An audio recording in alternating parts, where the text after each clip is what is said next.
let's talk about a piece of technology that completely flipped the script on aerial combat. We're going to look at a device that took the intuitive, almost artistic skill of dogfighting and turned it into a cold, hard, calculated science.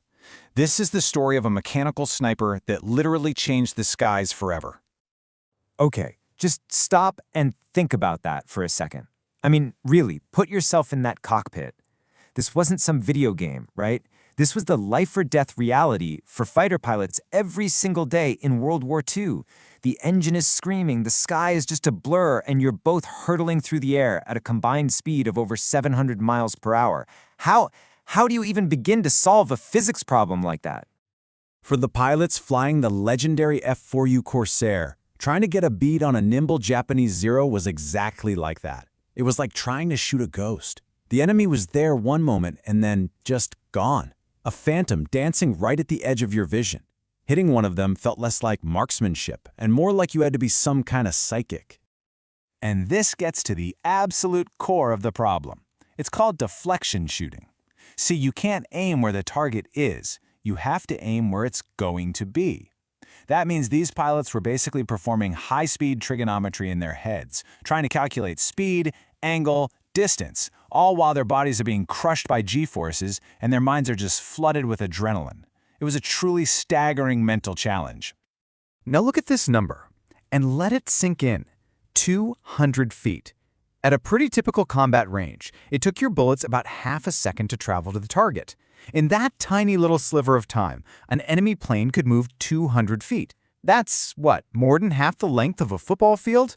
If your mental math was off by just a tiny fraction, you weren't just missing. You were hitting empty sky, giving away your position, and wasting precious ammo. And the tools they had to work with? Almost zero help. The standard Mark 8 sight was, for all intents and purposes, just a glowing dot on a piece of glass. It just showed you which way your plane was pointing. That's it. The whole impossible calculation, all of that leading the target, had to happen inside the pilot's brain. It was pure intuition, pure guesswork, pure feel, something you could only learn through hundreds of hours of absolutely terrifying practice. And don't just take my word for it. This quote isn't from some rookie. This is from the personal log of Kenneth Walsh, one of the top Corsair aces of the entire war. You're hearing from a master of the craft, a guy with unbelievable natural talent, and even he is admitting we've hit a wall here. The best of the best knew that the limits of human intuition had been reached. They needed a better way. Well, that better way was coming. But it wasn't a new training manual or some clever tactic. It was a machine, a brilliant, intricate, mechanical brain that could see into the future. A machine that could solve that impossible equation of deflection shooting automatically and in real time. And here it is, the Mark 18. It was actually a British invention, but it was American industrial power, specifically the Sperry Gyroscope Company, that figured out how to churn out these incredibly complex, delicate instruments by the thousands. It's a perfect story of Allied collaboration, right? British genius meeting American mass production. So how in the world did this mechanical brain actually work? Well, the secret sauce was gyroscopes. Think of a spinning top. It desperately wants to stay stable. Inside this sight, 2 gyros were spinning at insane speeds, creating this perfectly stable reference point in space. So as the pilot cranks the plane around to follow a target, the sight measures that rate of turn against those stable gyros. Then a whole system of brilliant little gears and mirrors does the math instantly and moves the aiming dot to show the pilot exactly where to shoot. It was basically an analog computer. And this new tech completely changed the workflow for the pilot. Instead of spending years developing that gut feeling, the procedure became, well, logical. Step 1, you dial in the wingspan of the plane you're hunting. Step 2, you adjust a reticle to frame the target, which tells the sight how far away it is.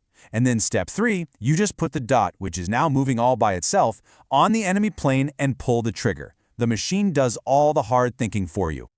So, when this technology finally made it out to the Pacific Fleet in late 1944, it wasn't just some small improvement. No, this was a fundamental game changer. This was the moment air combat shifted from an art of skilled guesswork to a science of mechanical certainty.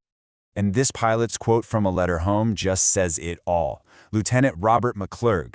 He flew with both the old sight and the new one, and he nailed the feeling perfectly. The difference between skilled guesswork and mechanical certainty. Can you imagine the confidence that gives you? Knowing that the immense mental weight of that impossible shot was just lifted. And you want to know how effective it was? The enemy had to completely change how they fought. For years, Japanese pilots had relied on their planes being more maneuverable in a classic turning dogfight. But against the Mark 18, turning and weaving just fed more data into the Gunsight's little mechanical brain, making them an easier target. The new orders from high command became hit and run. Do not get into a turning fight with the Corsair because you will lose. And let's be really clear here. The Corsair was already a fantastic airplane, with an incredible 11-to-1 kill ratio overall. The Mark 18 didn't make the Corsair a great plane, but it amplified everything that made it great. It took the Corsair's 6 devastating machine guns and turned them from a kind of shotgun into a sniper rifle. It made every pilot, not just the naturally gifted aces, an absolute stone-cold killer. But maybe the biggest impact wasn't even physical.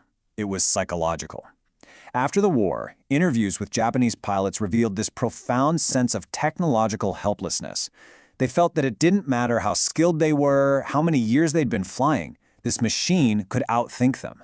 And that is a deeply demoralizing thought, to realize that pure technology was now deciding who lived and who died. But this story doesn't stop in 1945. Not at all. Because the true legacy of this mechanical brain, this thing of gears and gyros, well, it paved the way for the world we are all living in right now.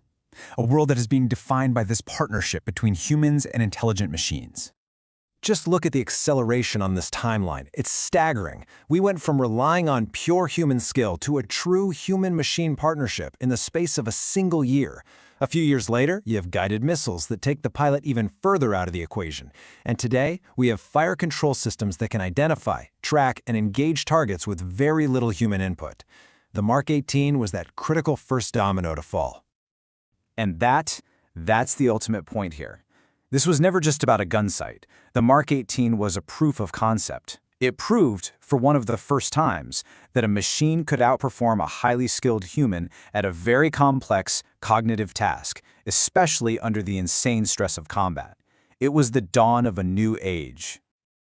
So I'm going to leave you with this question. The Mark 18 took a skill that was seen as the absolute pinnacle of human talent, and it automated it. And as we watch AI start to do the exact same thing today in 1,000 different fields, from driving our cars to diagnosing diseases, the story of this 80-year-old Gunsight feels more important than ever. When a machine can do the impossible, what does that really mean for the future of human skill?